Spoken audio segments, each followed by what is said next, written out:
All right, today we're diving into chapter 7 of this really good book that I've already read myself, Natalie, the Good Shepherd here, and am enjoying sharing day by day, chapter by chapter. This book by Dan B. Allender, PhD, called To Be Told. God invites you to co-author your future. I have to start off really quick. These are long chapters, and I went to bed last night and turned on a show. I don't even know the name of it. I've never watched it before. And yet, whatever this show was, I'm going to find out the name. It was talking all last night about exactly what I'm doing here in my life right now. Reading audiobooks for like what purpose? I'm not getting paid to do this. I'm not seeking any venues or anything like that. And yet it was so bizarre. This whole show, I was like, that's my life.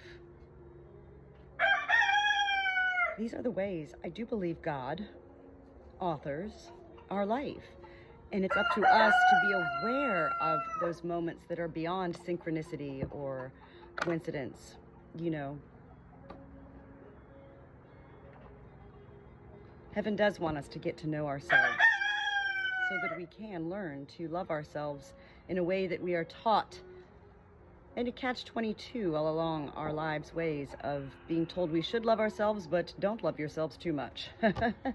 All right, let's go ahead and, I got hair everywhere. Let's go ahead and jump into chapter 7. These are long chapters, like I said, and there's no telling how my flock is going to respond. It's a cold day here in central North Carolina, but the sun is shining, and I look forward to sharing this good chapter.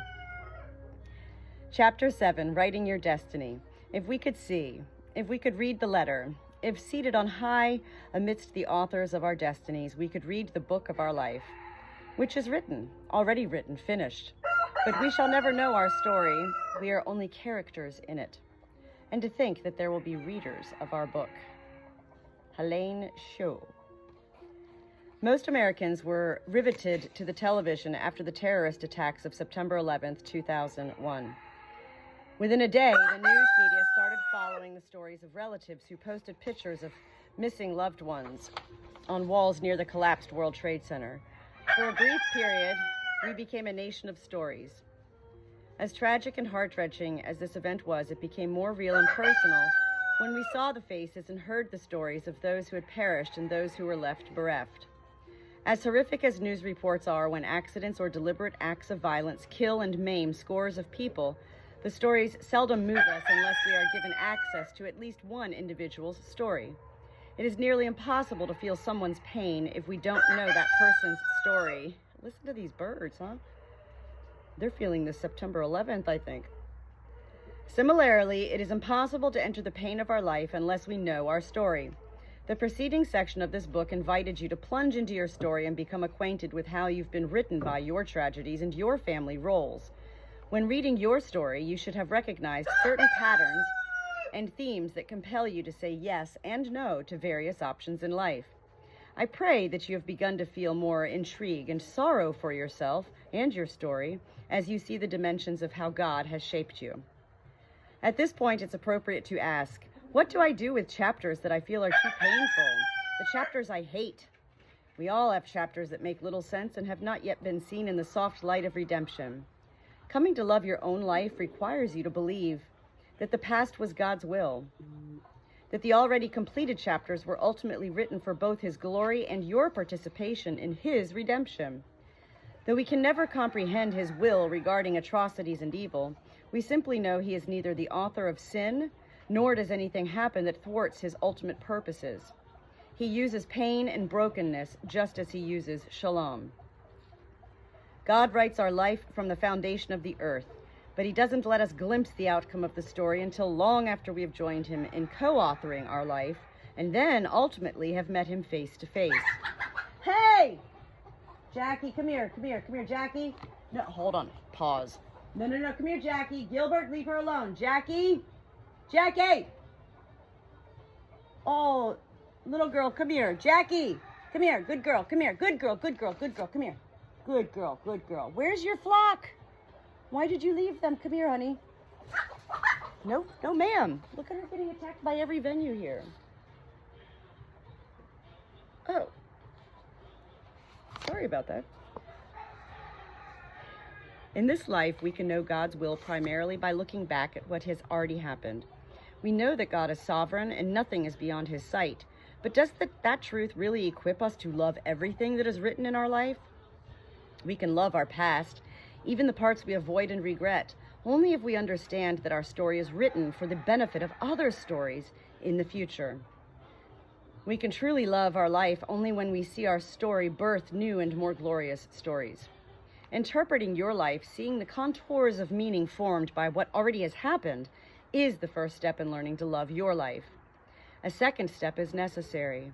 You must now begin writing your life, since doing so brings a greater sensitivity as you face your heartache. Writing your life also brings deeper awe as you see what God has done to redeem you and how he uses your story in the lives of other people. This is why God invites you to take up your pen and follow him. We are called to hold our past together with our future. The enormity of this task is weighty. We are to take up our pen and follow the story that has already been told in order to write the story that is yet to be revealed. The implications for writing our life are enormous. Putting words on a piece of paper helps us to see with greater force the reality of our story. God has already revealed himself in and through our story, so we must write in light of what has been revealed regarding our theme and calling. Yet, we can't look just to the past. We must also face the unrevealed future. We are called to see the past as given and the future as unmade and aching to be written. If I am to write my destiny, then I must acknowledge that much was written before I arrived on this earth, and that a whole lot was composed after my birth that I didn't write but instead was written for me. Yet I am frighteningly free to write as I desire because God has written me to be fully responsible for my story. God doesn't treat us like marionettes, pulling our strings so that we amble to a podium with glasses pushed up on our head and one pant leg tucked into the top of a boot. He doesn't treat us like plastic toys that are shuffled onto the stage and then thrown back into the toy box when he finishes his game. We are wondrously interdependent beings who are called to write our one and only life in the light of God's glory. Does he tell us how we are to write our story? No. Does he speak? Yes. Does he speak often enough and clearly enough that we can ask him in each moment to tell us what to write? No. He speaks enough to remind us that he exists, but ambiguously enough to put us in the position of operating with faith and not sight. The process of writing our story will be filled with uncertainty, risk, and the tension of a story not yet explained. As we write our story, however, there are signs that give us direction, starting with the dreams God has planted in our heart. God calls us to dream, plan, and write. We need not fear that he will get ahead or behind or sideways of his authoring of our life. He tells us. We can gather our thoughts, but the Lord gives the right answer. People may be pure in their own eyes, but the Lord examines their motives. Commit your work to the Lord, and then your plans will succeed. The Lord has made everything for his own purposes, even the wicked for punishment. We can make our plans, but the Lord determines our steps. We may throw the dice, but the Lord determines how they fall.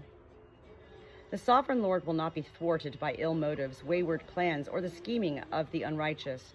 He rules over the universe, and he even uses evil to accomplish his plan.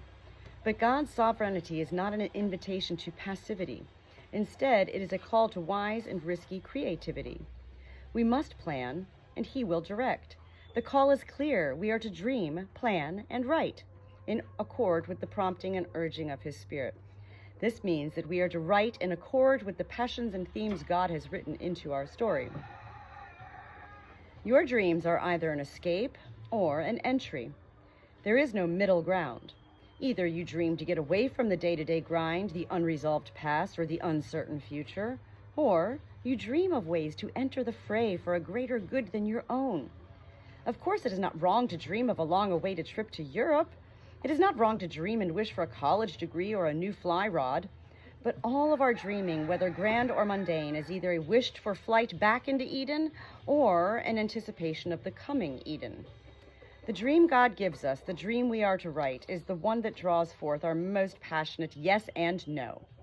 Whatever has wounded us as most deeply will be a part of what causes us to shout no. And whatever has brought us the deepest joy and delight will steer us toward what we are called to bless and welcome with our heartfelt yes. Our dreams are seldom linear or unambiguous. If you were sexually abused, it may not mean that you will spend your life saying no to that harm. Instead, you might direct your anger into a desire to say no to bullies and to the misuse of power against the vulnerable. Your story may not cause you to say yes to counseling others who have been abused, but it will enlarge your joy in watching the underdog win and seeing those who were discounted and violated given a voice and new power. Our deepest dreams are always about righting wrong and growing good. It's that simple. What wrong are you meant to stop? What good are you uniquely designed to grow? We are not meant to be happy when we reach a personal goal unless that dream is attached to the greater good of others. Your dream, built on the passion of a single yes, perhaps, I love to teach the Bible, must move you to throw the dice and let God bring up the numbers He wishes. The dream may be as simple as starting a neighborhood Bible study. Or your dream may be, I love the grease and grime of working on cars, which leads you to take risk of advertising that you're available to help widows, single women, and mechanically disinclined men gain a sense of mastery over their vehicles. Dreaming gets you into the steamy reality of life, naming your dream, making a plan, and then jumping into the water.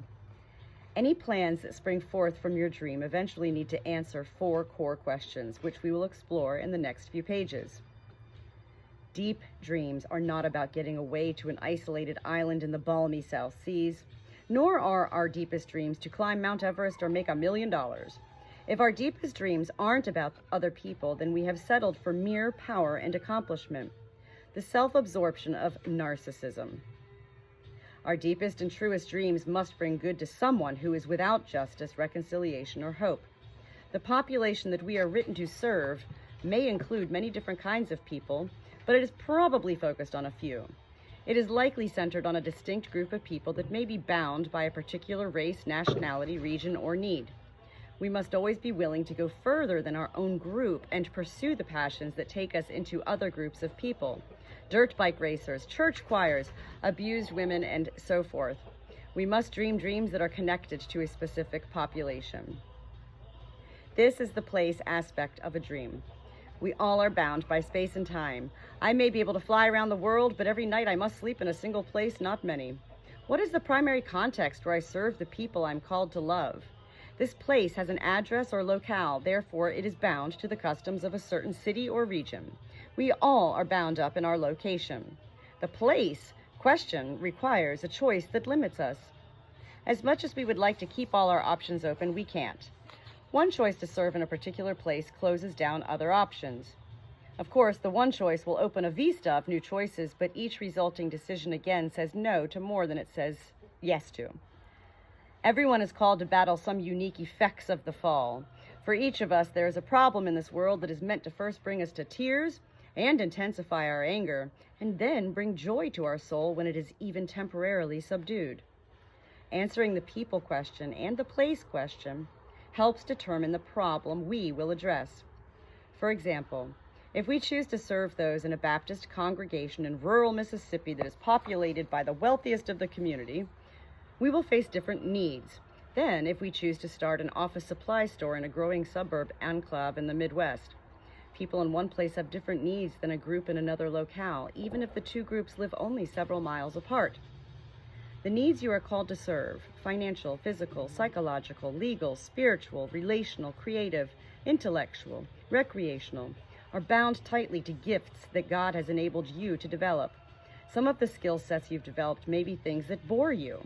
You might be an administrative whiz, but hate the tedium of working in an office shuffling papers. This usually is not an issue of despising your skills or gifts, but rather a failure to use them well in a world that deeply matters to you. Also, your gifts change, and God might prompt you to try out new areas of your giftedness in different seasons of your life. An excellent salesman, for instance, may find after many years that his talent to persuade and inform leads him to work as an educator or to start his own business instead of working for a company. All of these considerations influence us as we choose the problem we will address. Answering the process question means defining how you will engage your dream. As you pursue your dream in a particular place with a defined population addressing a problem resulting from the fall, you bring something unique to the circumstances at hand. How you engage a person, situation, or problem is distinct. You bring your own way of being to bear on all that you do. God wants us to relieve suffering, pursue justice, facilitate reconciliation, and free the heart to love. But He desires for us to do so in a way that reveals His character. It is not enough just to do well for others or to do things well. We must do well in our unique way in order to reveal the vast creativity of a God who loves to bring change through the most unlikely channels. Therefore, our way of engagement may be to pray, administrate, teach, or serve. Or it could be to juggle, sing, mime, or paint. Or lead, confront, repair, or nurture. Each of us will do what we do with a style that reveals something about God in a way that no one else can. Case in point, my daughter Amanda is tender, artful, and quirky. She tends to be relatively scattered and disconnected from a great many details of life. But she's widely read, philosophically bent, and more knowledgeable about the issues of the global sex trade than most adults. She is a formidable force with a vivacious presence. I recall once watching her point her finger at the chest of a quaking date, excoriating his weak arguments against theism, only to then see her laugh, pat him on the shoulder, and let him open the door so they could go on their date. I thought to myself, he is going to be taken on quite an adventure tonight. The 4 questions we've looked at address the issues of population, place, problem, and process. We must answer these questions, but we can't expect the answers to be clear and straightforward. We may know that the population we are to serve is orphaned children, but where are they? And what dimension of their struggles are we uniquely written to address? By what means are we to enter the fray? Clarity in one area may be accompanied by ambiguity in the other 3 areas. But the guarantee with regard to all 4 questions is that an answer in just one will get us more engaged with God. And that's how we find our future, by reading and loving and writing our story for the sake of others. We write our future with one eye on the horizon and the other eye on the particulars that are closest to us. We see close up and far away, but we can't see both simultaneously or with equal clarity. Why? Because we're limited by our focus. But if we are to survive even a short trip to the grocery store, we must alternate often between a focus on the close-up and the distant. Most days our focus is primarily on what is before us, but few of our decisions are made solely on the basis of the moment. If I am crossing a street, my timing will almost always be based on what is physically present at that moment. But most other decisions throughout the day are calibrated by a longer distance. Do I respond to an email invitation now, or wait until this evening after I can talk it over with my wife? And when I talk to my wife about the email regarding plans for the weekend, I will take into account how much work I think I can get done on this book because the due date is only 4 months away. So, my response to today's email invitation is loosely tied to a deadline that is still months away. We are often alternating between the close-up and the far away. Whether we realize it or not, our immediate decisions are tied to how we conceive the future. Do I buy a bigger home or put the money aside for retirement? Do I add to my busy life the demands of going to graduate school, or remain in a job that pays the bills even though I shudder at the thought of doing the same job 10 years from now? We move fluidly between the present and the future in the daily decisions of life. Likewise, as we write our present and our future, we must alternate between the close-up and the horizon. As complex as this process may sound, the big story of the future shapes how we write the present. And the present story is constantly limiting or expanding how we write the larger story of tomorrow and the day after. Our story is like a book, and the present stories are the scenes that make up a chapter. The 2 foci of present and future must continually be viewed in light of each other. The big story reveals the why of your life. What is it that you reveal about God? Obviously, this focus requires the eyes of hope so that you are able to see what can't be seen. You must imagine things that are beyond the scope of probability. To dream that you will achieve a few major goals is not enough. As you write your story, you must keep in mind that the glory of a single human life is meant for more than what is likely. Plans to travel and explore or to study and learn are not enough. Our dreams must reveal the unimaginable, that we will reflect the character and glory of God onto the lives of other people.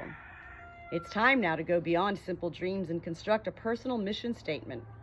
The exercise is far closer to authoring the future than merely entertaining a series of goals.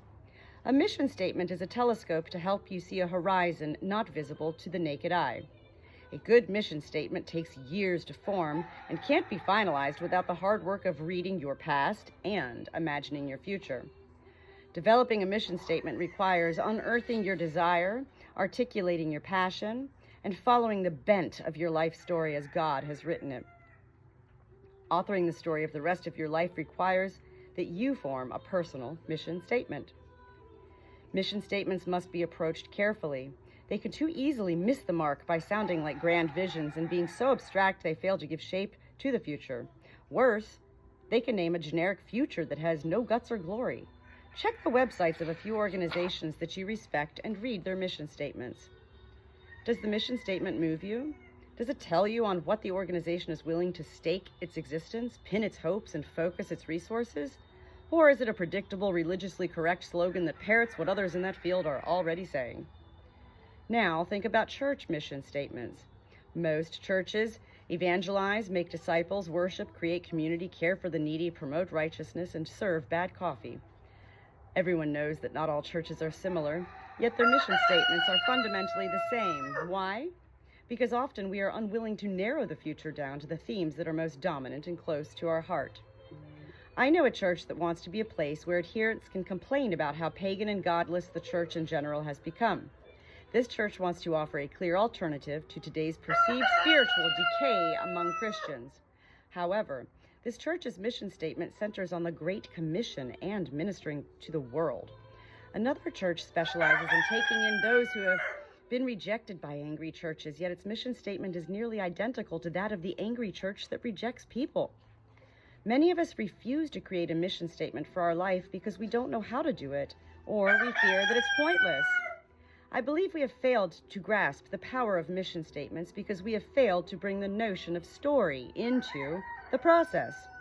My story theme must always precede my mission, in the same way that who I am must be more central than what I do.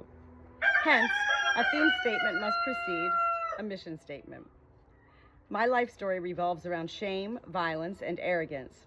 Therefore, my theme statement should express this thread that weaves my stories into a semi-coherent tale. Here's my current theme statement. My story reveals a surprising and unpredictable God who transforms shame through foolishness, violence through kindness, and arrogance through weakness.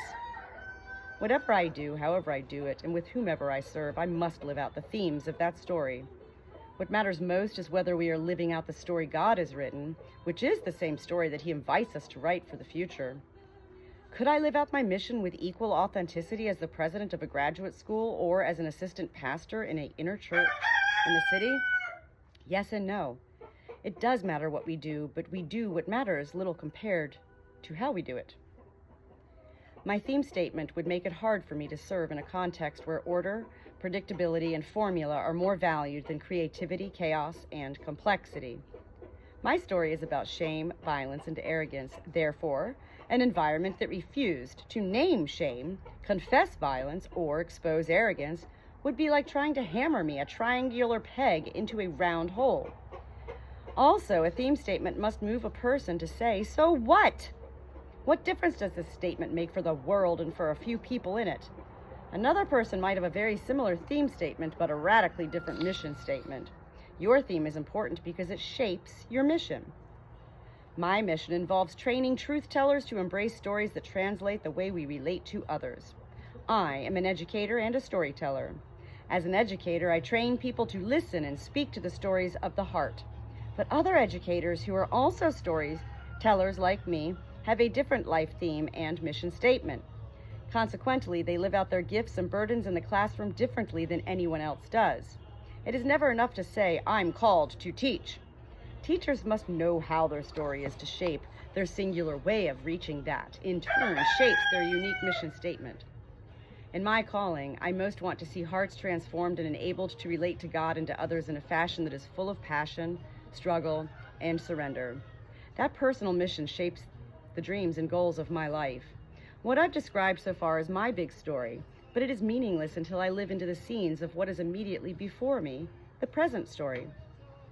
Our mission loses breadth if we don't dream a big story, but we can't develop depth to our mission until our larger story is rooted in a real situation. If our story is not embedded in the dirt of real life, we will end up living with fantasies, and there are many who wear out their life in the safety and seclusion of couch potato dreams. The most tragic example is the person whose dreams revolve around winning the lottery. Variants are the woman who waits for Prince Charming, or the man whose career is stuck in the pathos of mediocrity, but who dreams of one day gaining the corner office. Dreams can quickly become fantasies if we refuse to risk and bleed for our future.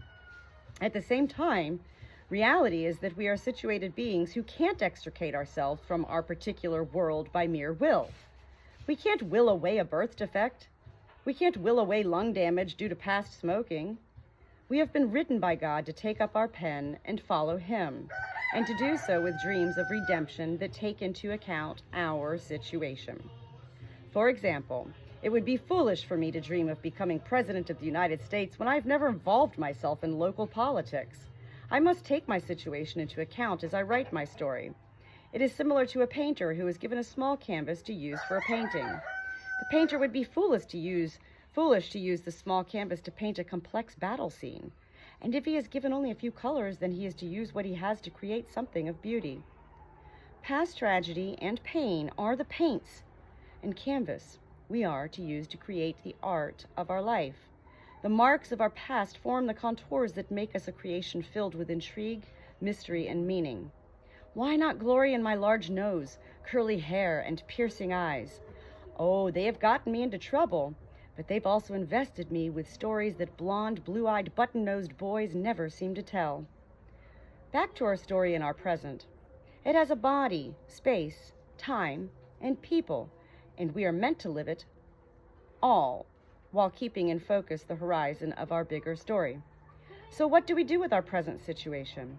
To answer that question, we need to consider what is immediately in front of us and ask ourselves three core questions. Do I embrace, take care of, and have gratitude for my current situation? Do I take responsibility for the world that has been both given to me and created by me? Do I bring my story and mission to bear in my present? Let me put this bluntly. Most of us feel outnumbered and outgunned by our current situation. We want to be freed from our problems so that we can get on with our pleasures, but God has a different plan. He wants our problems to serve as the context for knowing Him and living out the story He invites us to write for His glory. This means the present is not meant primarily to be resolved or even learned from, but to be written in a way that allows us to reveal God to others and to let Him reveal Himself to us. An absence of gratitude with regard to our present compels us to change it rather than be transformed by it. But with gratitude and care, we can own our present and state the obvious. What am I right now may not be all that I want to be, and if that's the case, I can begin to write a new sentence and then a new paragraph, page, chapter. By taking ownership of all that I am and I am not, I create space to write my story in light of the known past and the unforeseen future. It is time to write with God.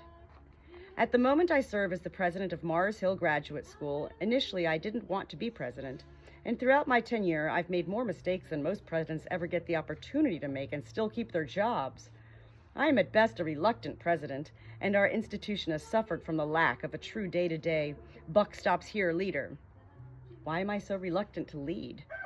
In part because of my story. When my mother remarried after my birth father died in an automobile accident, she chose a man who was utterly different from my biological father. My stepfather was quiet and unassuming. He didn't take a commanding, charismatic role in the family, so decision-making was up for grabs. Because I was the focus of my mother's life, my desires ruled. I recall the day my parents asked me when I was but 8 years old if I wanted to go on a summer vacation. When I said yes, they asked where I wanted to go. I asked to see an atlas and then made the decision that we would go to California. I was too young to be in charge, and I loved the power but hated the responsibility. Eventually, I fled from that power because I refused to bear the responsibility. I can look at 4 decades of my life as a flight from leadership. I led, but I did so in the realm of ideas and stories, not in the world of organization and people. So God has written me into a corner. He brilliantly inscribes our life to put us at a crossroads where we must either write with his glory to the extreme or douse the dream and refuse the image of our future in imagining. I find it comical, or at least ironic, that I was a child who was a leader, and that I refused to lead, and that I have been thrown into leadership where I must lead, and that I have had to find a chief operating officer who can take over day-to-day leadership. As complex as all our lives seem to be, God's plan is quite simple. He calls us to begin anywhere, and he will take us where he wants us to go. Start with our strengths, and he will reveal and use our weaknesses.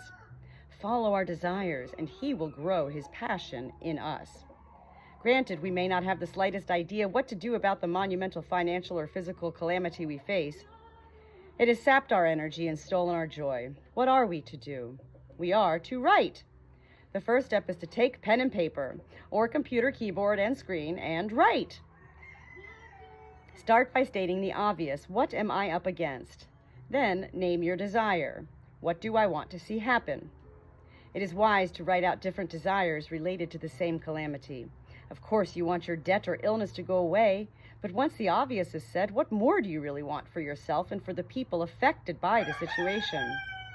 Once that is named, then you have to ask another hard question. What do I bring to this situation for good that gives impetus to the realization of my dreams, and what do I bring that impedes the realization of my dreams?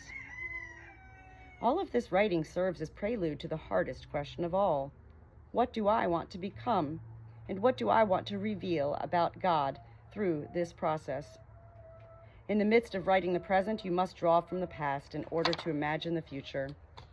In my life, the process of facing why I don't want to lead on a day-to-day basis has revealed much of my past that I didn't want to face.